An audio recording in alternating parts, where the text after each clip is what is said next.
Hello and welcome to today's virtual Hinckley Forum. The Hinckley Institute of Politics is a nonpartisan institute at the University of Utah. The Hinckley provides an array of transformative experiences for students through internships, forums, and classes. Hinckley forums seek to foster public discourse and civil debate on the most current and pressing issues, bringing in local, national, and international thought leaders. Today's forum is presented in partnership with the University of Utah Center for Latin American Studies. Latin American Studies serves as a hub for Latin American related activities at the University of Utah involving teaching, research, and community outreach. The center houses an interdisciplinary Latin American Studies program with coursework that provides students with an understanding of both the shared traditions and the astounding cultural, ethnic, and linguistic diversity of the region. We would like to thank our media sponsor, KCPW, for recording and rebroadcasting our forums as part of the Hinckley Radio Hour. Today's forum is Creative Construction, the Rise and Stall of Mass Infrastructure in Latin America. If you have any questions, please enter them in the YouTube chat. And with that, I will turn the time over to Claudia Holzner, Associate Professor of Political Science and Director for Latin American Studies, to introduce our speaker. Thank you, Anne, and thank you all for attending this talk. I want to thank the Hinckley Institute of Politics and especially Molly Wheeler for hosting the talk and handling all of the logistical details that are involved with having a virtual talk like this. And I also want to thank the Political Science Department for partnering in making this talk possible. I'm really pleased to welcome Alicia Holland. She's an associate professor in the government department at Harvard University, who studies the comparative political economy of development with a focus on urban politics, social policy, and Latin America. Her first book, Forbearance as Redistribution, looks at the politics of enforcement against property law violations by the poor, such as squatting, street vending, and electricity theft. It's a really great book. It's a super innovative study, and I encourage anyone interested in these issues to pick up a copy. It's an important book as well, I should add. Professor Holland's talk today draws from her research on the politics of large-scale infrastructure projects across Latin America. It's an understudied topic, but immensely important, not just for the quality of life of citizens and for economic development, but I think, as we'll hear, also for the political dynamics in Latin American countries. Her timing could not be more perfect, right? Since debates about infrastructure spending in the United States are poised to dominate for the next few months. And in the spirit of truly comparative politics, I hope that our Americanist colleagues will pay attention to what's happened in Latin America for some lessons. So thank you again for joining us, Professor Holland, and I'll turn the time over to you. Wonderful. Thank you for that warm introduction, an invitation to be here today. As you said, the timing is perfect, and hopefully we will be able to talk about some of the dynamics around American infrastructure as well in the Q&A. I'll also just tell you an anecdote about how excited I am to be here today, which is that I just became eligible to be vaccinated, and my husband woke me up in the middle of the night and was like, "There are appointments at 12:30 tomorrow," which is right in the middle of this seminar because I'm on Eastern time. And I was just like, but I have to give a talk. And I went back to bed. So you guys are the priority, even over vaccines, that I'm quite excited about. All right, so I'm going to start sharing my screen. Let's see here.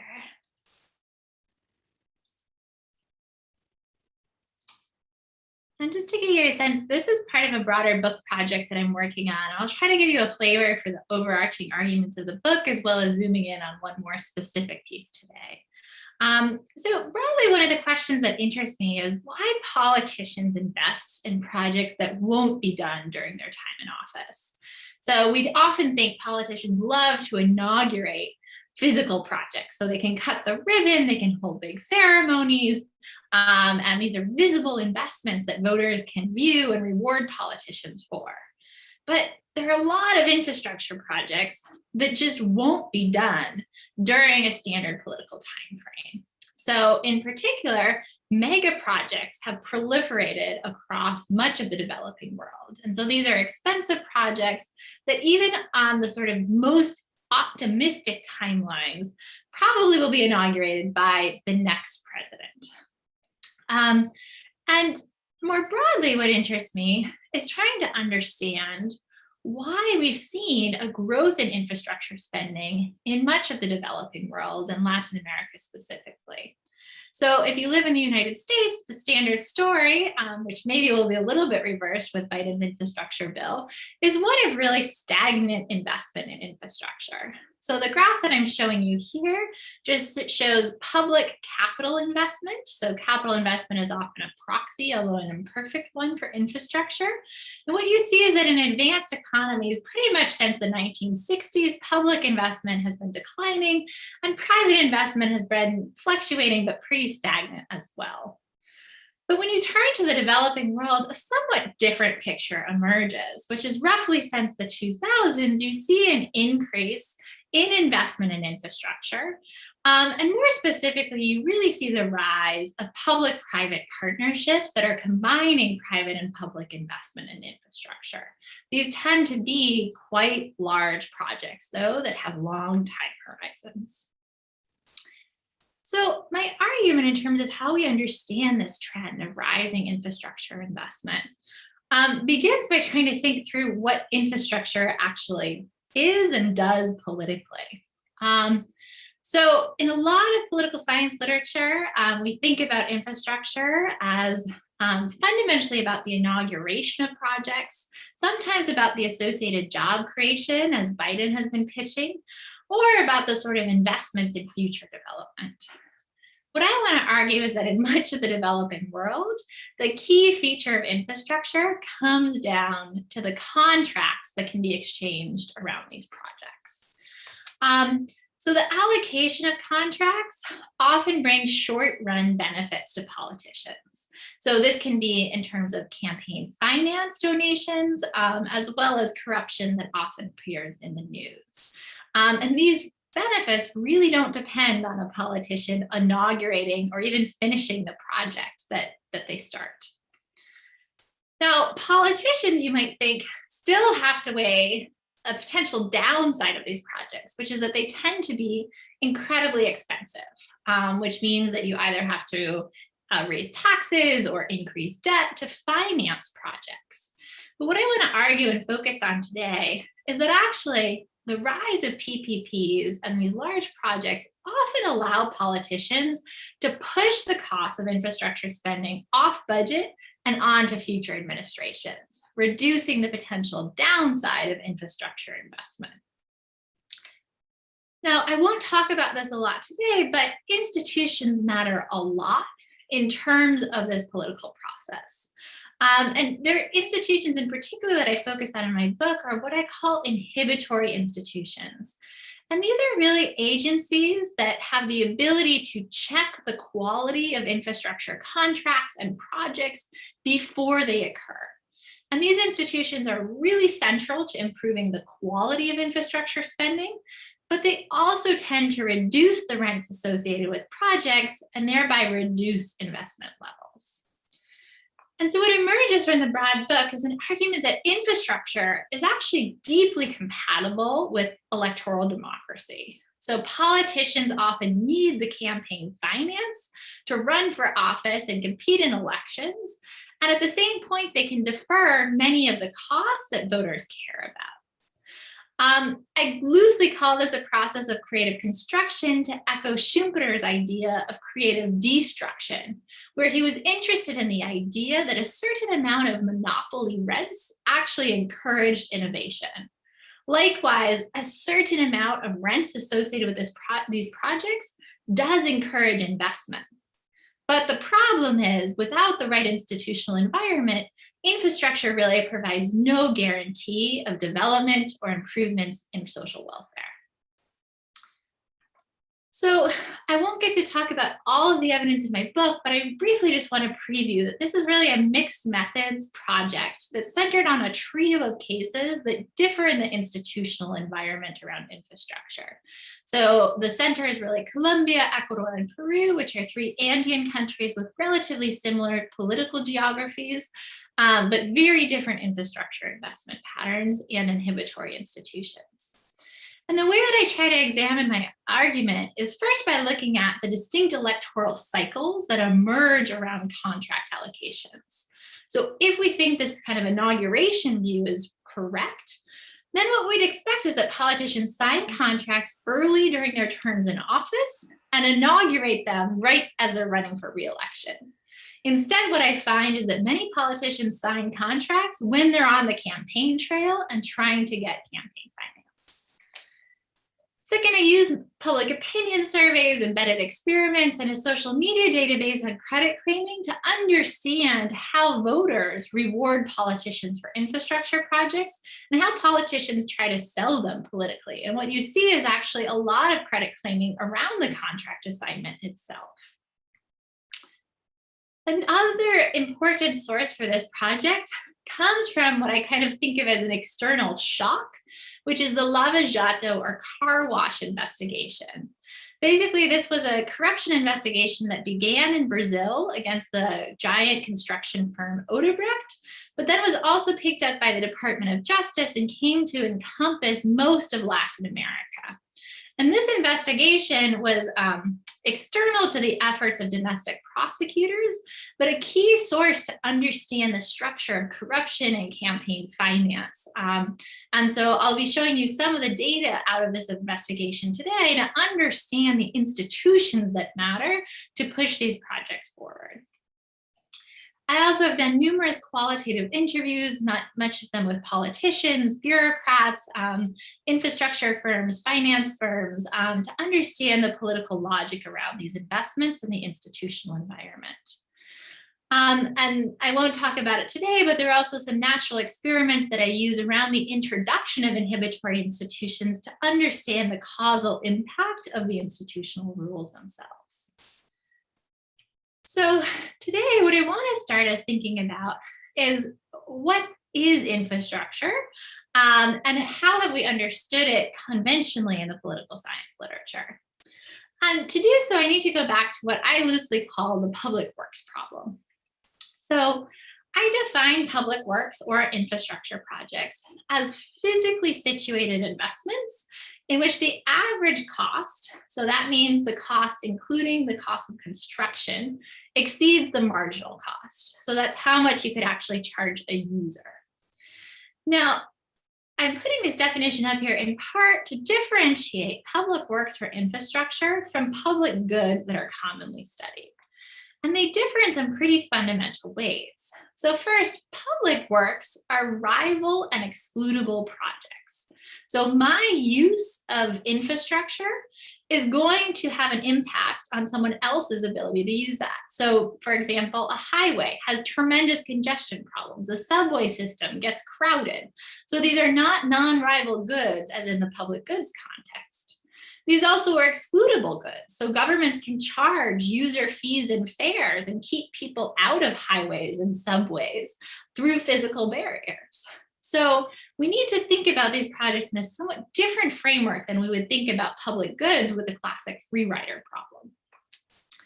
So politically, this matters because the physical nature of these investments means that we often think that politicians are going to be involved in a geographic fight over the siting of these projects. So in particular, if you think about a territorially representative legislature, as in the United States, the common logic is that legislators from one state are going to oppose projects in other states. Or in order to strike political compromises, what you're going to have is sort of a proliferation of small projects so that everybody gets something out of infrastructure. And it's very hard to get sort of spatial geographic coordination around larger scale investments. Now, the second issue comes from the cost structure of these projects. So the construction costs are often immediate and very large, whereas the benefits accrue over time. So this creates a second political problem, which you can think of as what Alan Jacobs calls an issue of politics in time. So how do you get voters today to finance infrastructure that is going to be used for generations? To give you an example, when Bogota, Colombia was thinking about building a metro, the president signed a $4.5 billion check in 2015 for a metro project that wouldn't open at best until 2025.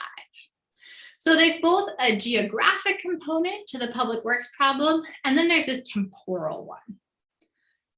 Now, this results, we think, in the under-provision of infrastructure or in a tendency, as I said, towards small pork-style projects.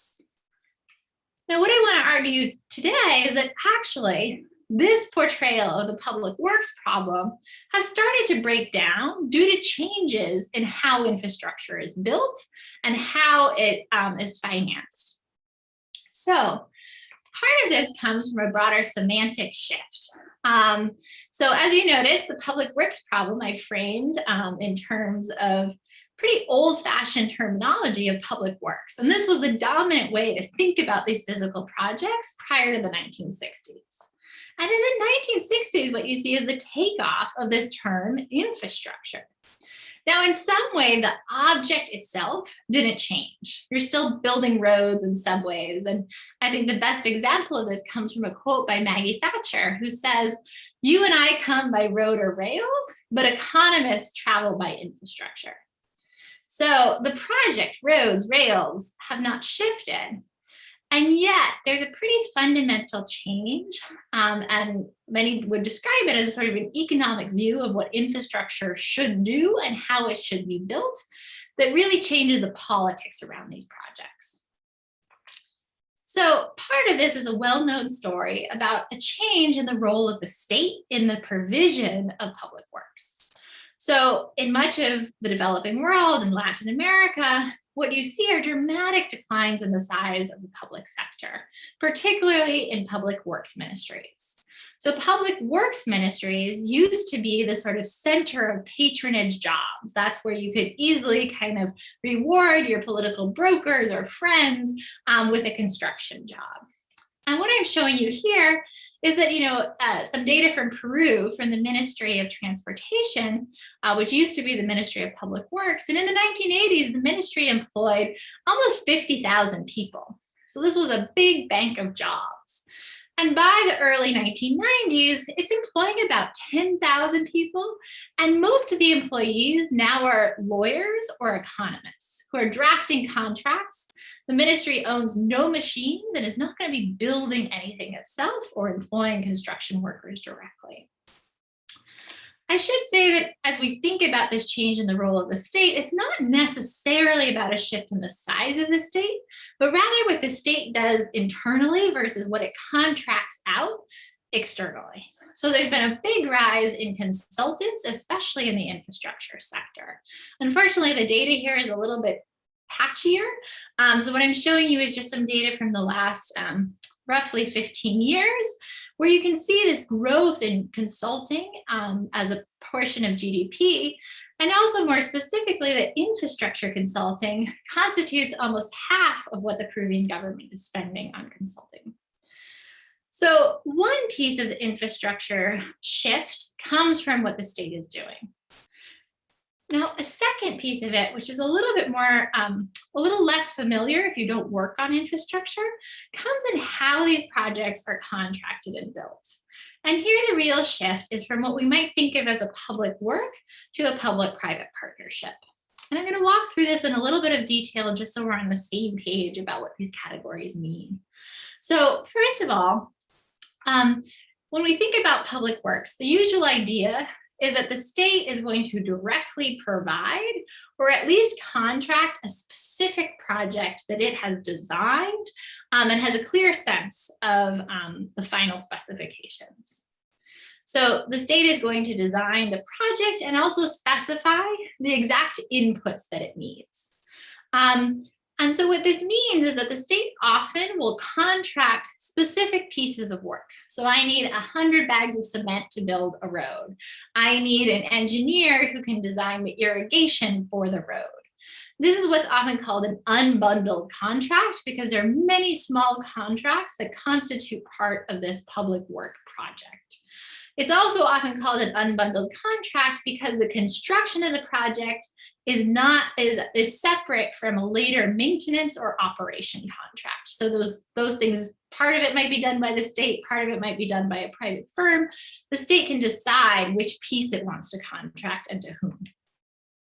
Now, the big criticism of public works is that politicians invest in the visible parts of these projects, but maintenance and operating costs are hidden and deferred because they're a lot less sexy than the actual construction process.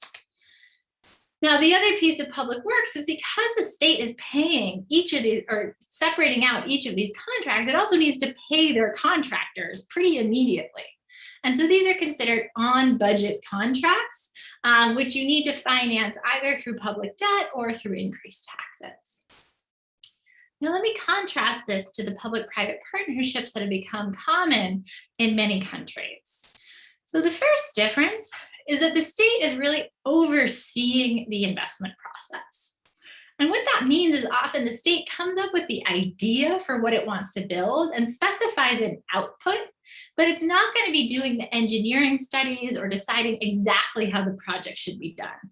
So if I'm a government, I say, I want a highway from A to B. It has to meet these technical specifications. Private sector, come and give me proposals about how you can build this highway.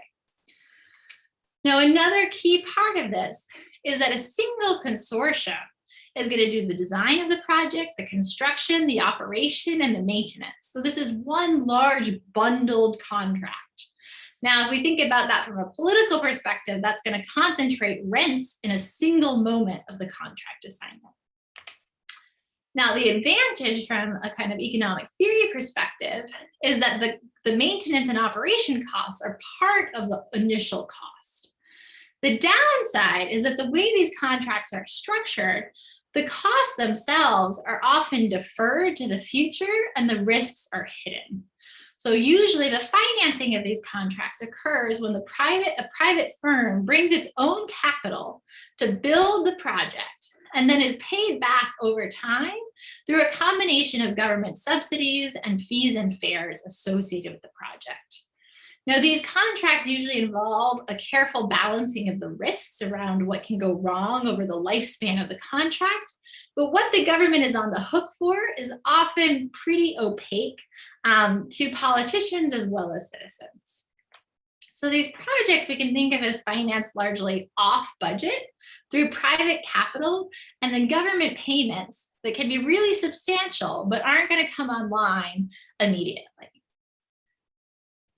Now, the key part of this, so there's a lot of economic theory about these different contract forms, is that it really changes the political problems behind infrastructure projects. So first, I argue that it creates a fiscal illusion where the total costs and risks of these projects aren't clear to the public. And one way that I can see this is through some worldwide data on how the actual accounting is done around these projects. So this is a data set that comes from the World Bank and covers 150 countries. And there are three relevant questions. So the first one asks governments, do you have a way to account for the entire cost of a PPP project on your budget? So the costs that are going to accrue in the future. And what we see here is that Latin America actually does pretty well. So about 2/3 of governments actually have a way to account for the expenses associated with PPPs. But the rest of the world, far fewer countries have a way to even think about the costs that they're taking on board when they do these projects. A second related question asks governments whether they have a way to think about the liabilities, which are essentially the contingent liabilities that come from the risks associated with these projects. And that's often where huge cost overruns happen and a lot of the extra costs of these projects come. And what you see again is that less than half of governments, even in Latin America that performs better than other regions, have a way of thinking about the potential costs behind these projects.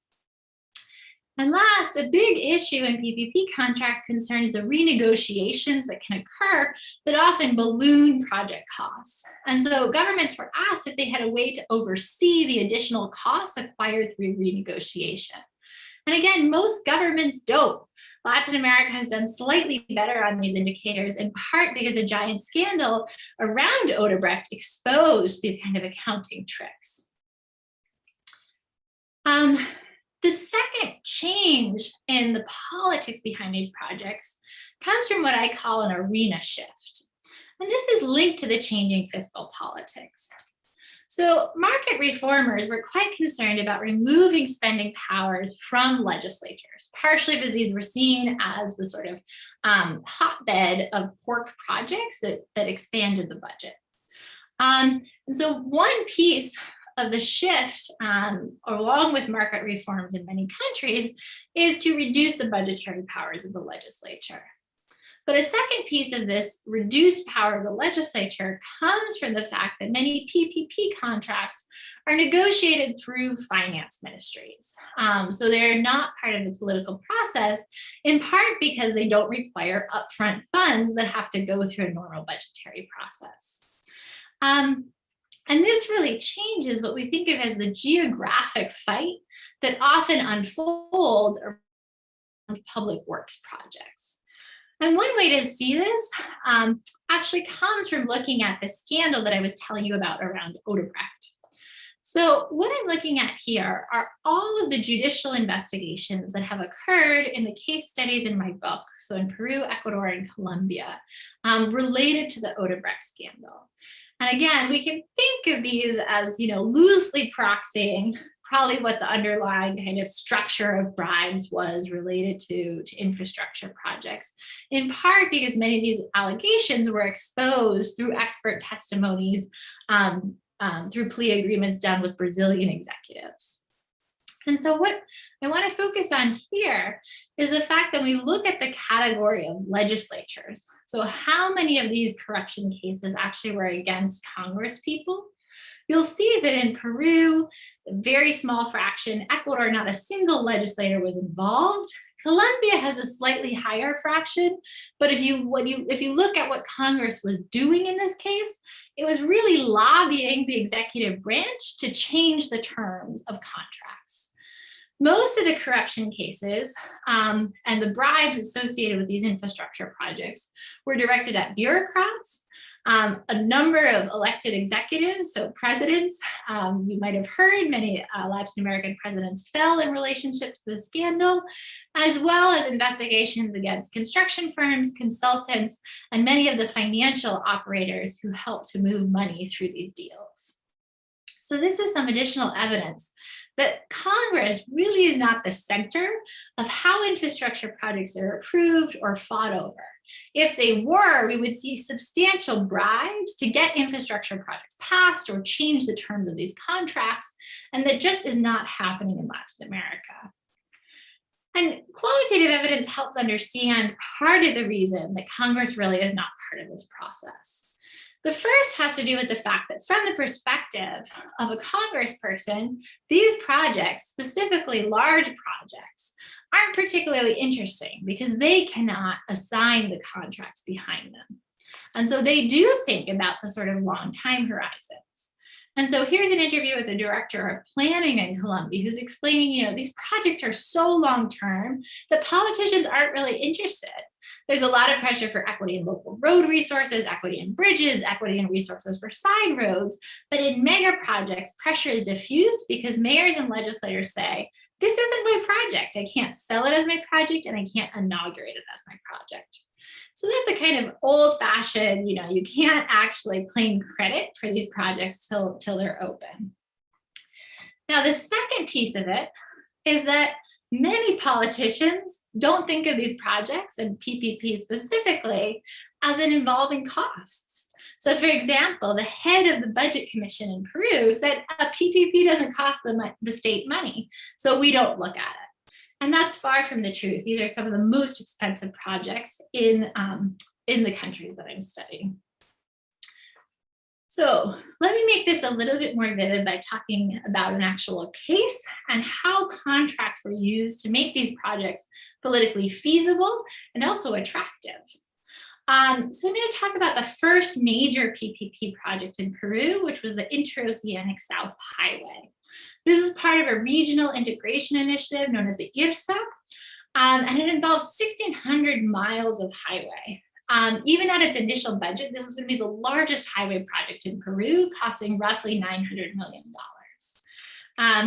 Now, as I said, this was the first major public-private partnership, even though it made little sense as a PPP project. And part of the reason that it made little sense is that it went through the south of Peru, which was the least developed region in Peru. And initial estimates said that, very little traffic was going to actually pass on this project. So financially, it was a sort of odd decision. And you can see this in the fact that the final project, and a lot went wrong, obviously, in this project, cost more than $6 billion. So to go into the actual financing, why was this a PPP project?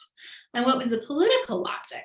Well, part of it is that even at this initial cost of $900 million, the Interoceanic South exceeded Peru's deficit limit.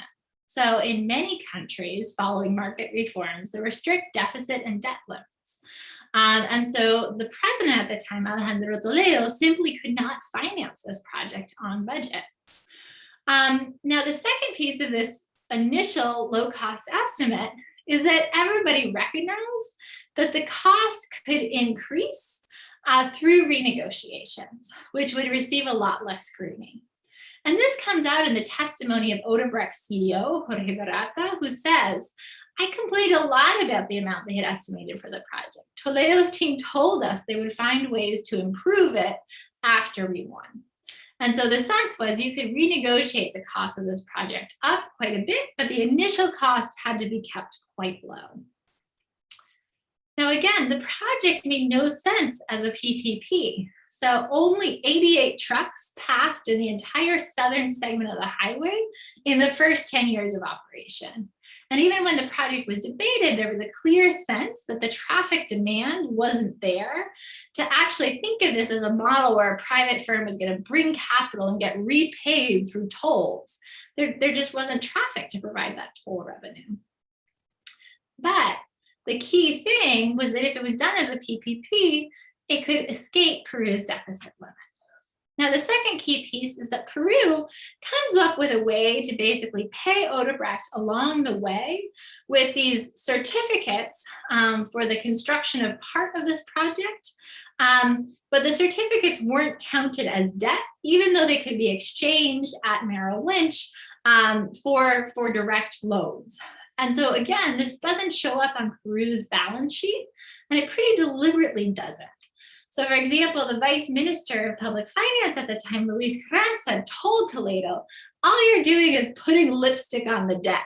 So he was inventing these financial instruments to basically find a way to hide the costs of this project.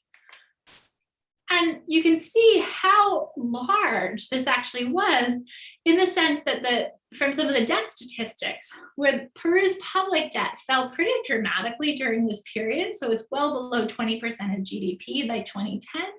But contingent liabilities, or how much the government is on the hook for, largely associated with PPP projects, rises to 7.4% of GDP. So these are huge costs that get hidden from the public and aren't debated in Congress. So just to summarize what I've tried to show you a glimpse of here today is that this over time change in how infrastructure is actually built and financed. So I began from this traditional public works problem as it's thought about in a lot of the literature on infrastructure, which has two components. One is a kind of territorial aspect where legislatures oppose projects in distant districts. And the other is a fiscal or temporal dimension where executives are unwilling to fund projects with upfront costs and deferred benefits. What I tried to argue is that this broad process of market reforms that's transformed public works into this kind of contemporary category of infrastructure involved two important political shifts that made it easier to invest in these large projects. The first is that legislators were cut out of spending decisions in what I call an arena shift.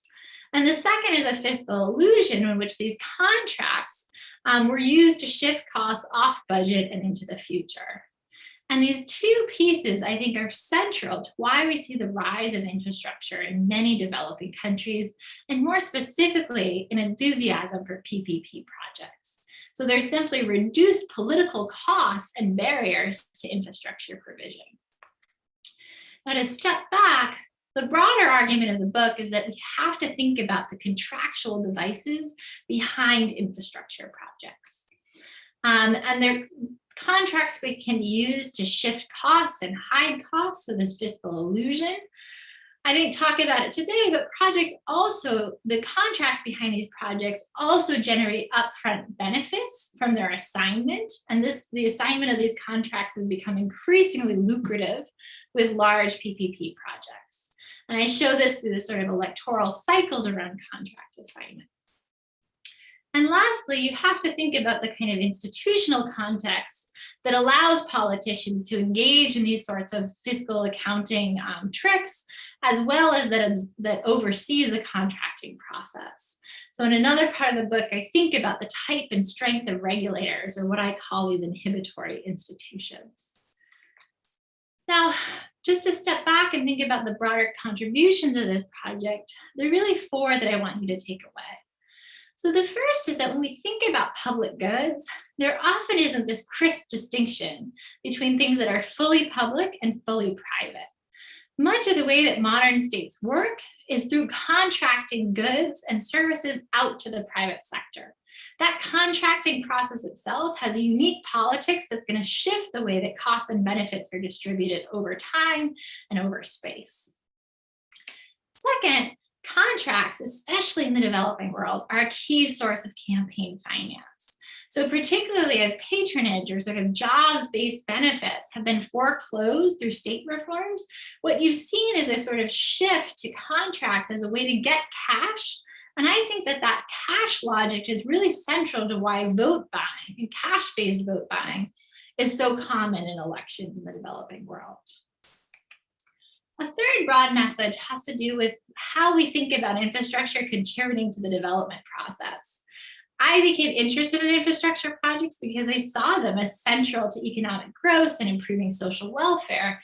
But whether that happens depends really centrally on how regulatory bureaucracies work. If politicians are simply in it to sign a contract, then we have no guarantees that the projects that they're going to pursue actually are aligned with voters' broader interests. And finally, I should emphasize that this is an example where I think that the scale of the objects that we study really matters. So a lot of methodological advice in political science is to, scale down and make predictions about your theory at smaller and smaller scales. But in the case of infrastructure, studying small local projects that can be done during a politician's time in office actually may have a theoretical political logic that doesn't apply when we start to study large national projects that can't be done during a politician's time in office, and that also attract a set of financial players and construction firms that are absent from smaller scale local politics. So we need to scale up to understand the broader political process that's driving infrastructure investment. So I'll leave it there, and I very much look forward to your questions and comments.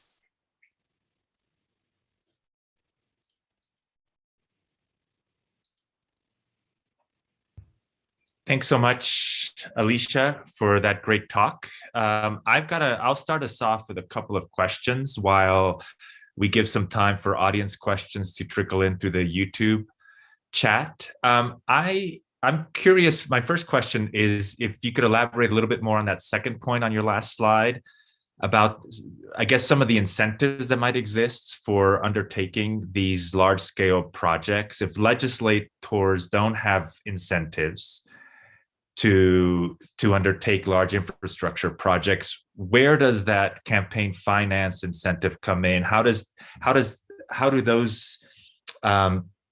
those things connect up, right? Because presumably it's the legislators and the executives who are interested in the campaign finance, right? But you argue are not interested in the infrastructure projects themselves. So could you talk a little bit about that? And then my second question is with regards to other actors that might have an interest in sort of good governance. And I'm thinking about political parties, and the three countries that you study don't have particularly strong party systems. And so the individualized incentives for executives and legislatures are apparent. But in some countries, there might be this collective actor that has more long-term incentives. And so I'm curious if you might think about or speculate about whether the dynamics that you identify are different where not so much where there's inhibitory institutions, but where there's sort of stronger party systems with longer time horizons? Yeah, so these are great questions. So first, let me just clarify who has an incentive to undertake these projects. So really at the national level, this is a story about presidents. So presidents who are largely cutting legislators out of these deals. At the subnational level, you also see a lot of mayors and governors who are essentially the contracting parties. And so the argument that the sort of rents come in actually contracting, deciding who gets these contracts, means that much of the political story is within the executive branch. And that's what I was trying to show a little bit of through this data on the car wash scandals, which is most of the bribes are going to presidents, sometimes to governors and in federal countries as well. And then also a lot of bribes to the sort of bureaucrats who are deciding on how these contracts are allocated. And so they're the ones who are usually getting the kickbacks to fund their campaigns. Now this links to your second question, which is, well, don't you have a broader story of, if there's a country that actually has a strong political party, like this should be stealing for the team, to use Daniel Gingrich's term. And here I'd say two things. So yes, I completely agree that it's hard without parties in my cases to look at the role of parties. And part of the reason for actually picking these cases with weak parties is they're actually kind of least likely cases to see these long run projects. So it is true that traditionally we think, okay, well, even if politicians don't have an incentive to invest in these projects, parties lengthen time horizons and therefore should be creating the incentives for politicians to undertake these projects. And what you actually see in kind of cross-national data is that strong parties are associated with less infrastructure investment. And so the cases that I tell of, sort of Alejandro Toledo needs money and has no party, so looks to infrastructure contractors, I actually think are more common than cases where it's really about the party kind of acting in kind of long run, in a long run fashion to build infrastructure.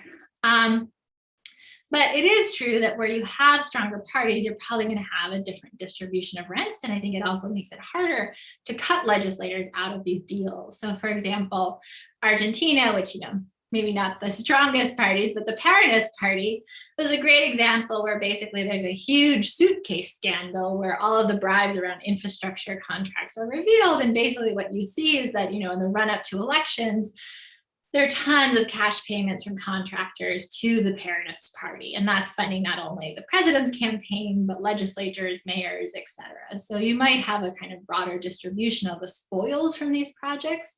But I still think that in kind of hyper-presidential systems in particular, like most of Latin America, the action comes from presidents and to a certain extent now decentralization for mayors and governors signing these contracts. So great questions. Thanks a lot. So we've got some audience questions. The first one is from Professor Laura Gamboa, a fellow Latin Americanist. Can you say a bit more about the inhibitory institutions? Which kind of institutions are these? How do they work? And do citizens or civil society leverage them at all? They're great questions, and nice to meet you virtually, Laura. I love your work. So yeah, I didn't talk much about these inhibitory institutions. So in part, this is a broader attempt to separate out part of the bureaucracy that I think is really central from accountability institutions. So when we think about horizontal accountability institutions, we usually conceptualize them as sort of acting ex post. So a president, a bureaucrat has to do something wrong to activate, a prosecutor or even a comptroller who's going to audit that action. Now, of course, we hope that has deterrent effects and that it can prevent corruption and wrongdoing. But that overlooks, most of those institutions are criticized, especially in Latin America, as essentially doing too little and too late. So once an accountability institution arrives, especially in something like infrastructure, most of the harm is done. So you already have a bridge that's totally meaningless, or a politician who's in Miami with all the money. And you see this in the Odebrecht scandal. So even though there's this immense prosecutorial effort, many of the kind of white elephant projects are still with us and very little of the money is recovered. And so you see big pushes to say, let's try to control these projects and government action before it occurs. Now, countries differ a lot in who they give that responsibility to. In some cases, it's actually comptrollers. So comptrollers sometimes have prior control powers, so control previo, where they can review every contract before it's signed. So for example, in Panama, the comptroller needs to sign every single check issued by the government and can raise issues like, there isn't competitive bidding or the technical specifications don't make sense. In other cases, these are planning institutions that really are meant to sort of look more broadly, like, does a project make sense? Does it serve a social purpose? So in Colombia, the DNP, the planning department, really serves this role pretty centrally. Or inspector generals sometimes have this role on the legal side.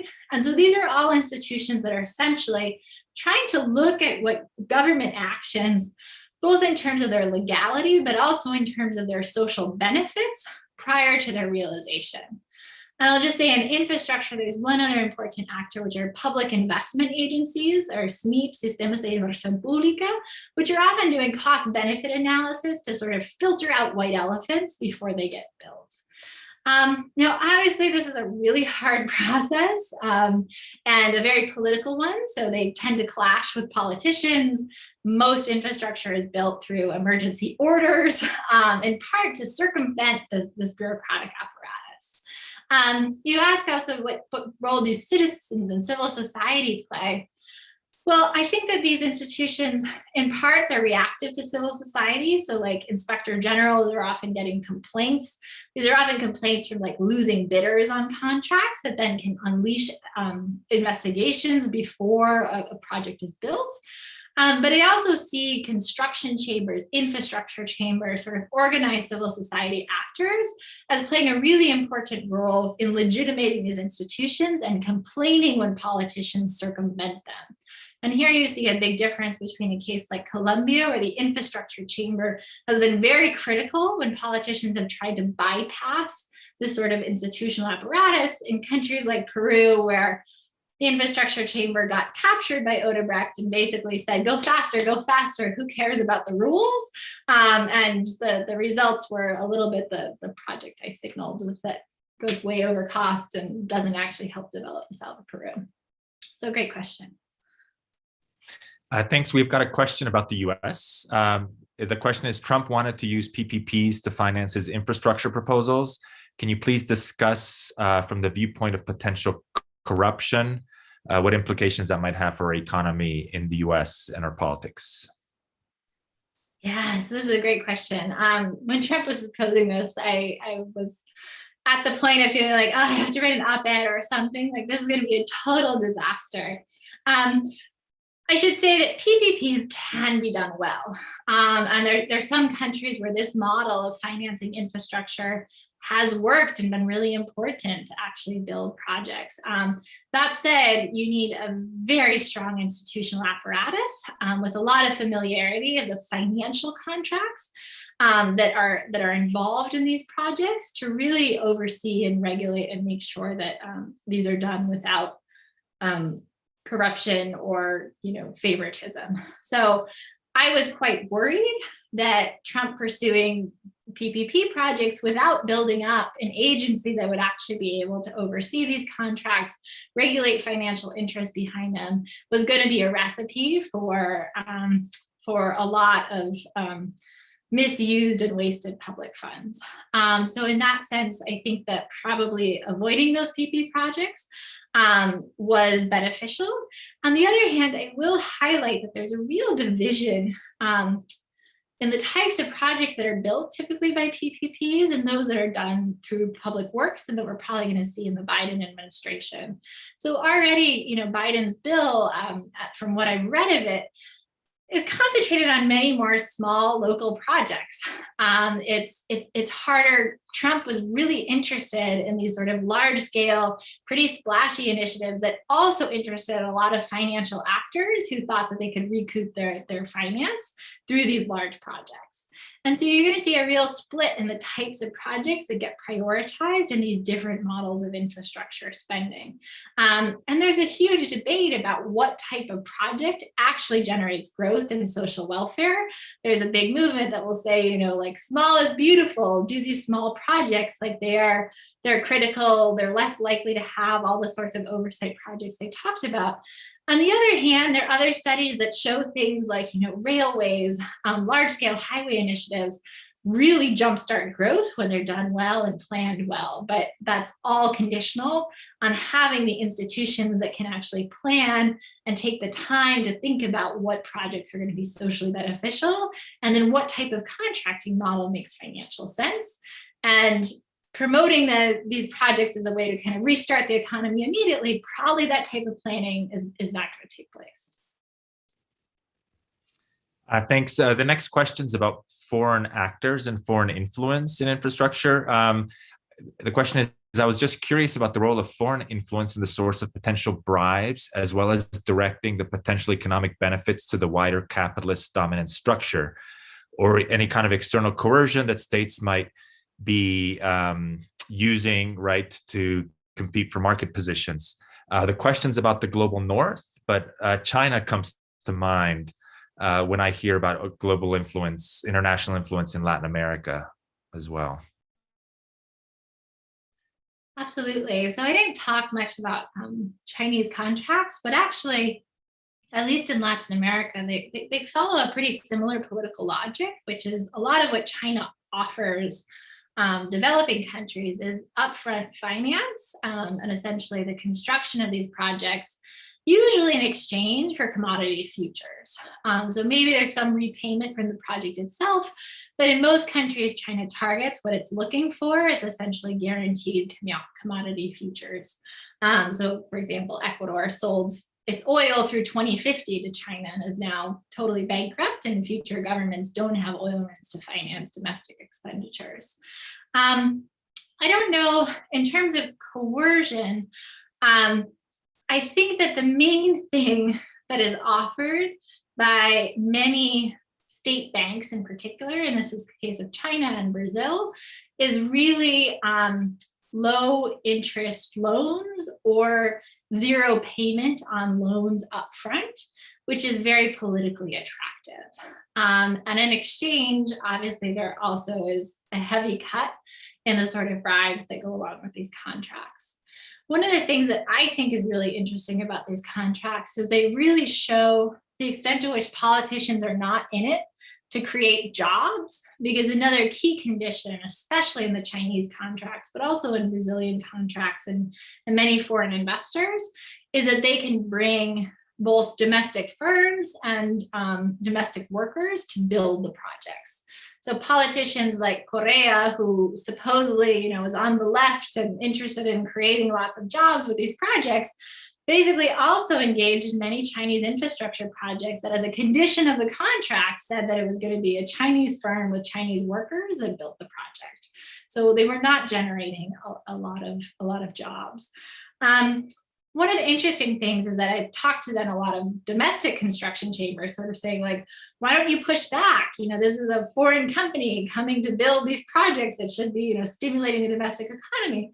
And what they would say is there's a huge amount of subcontracting on these projects that still would make, a $6 billion project that went to the Chinese lucrative for, an Ecuadorian construction firm that wasn't going to be able to compete for the overarching contract, but could get a nice cut into it.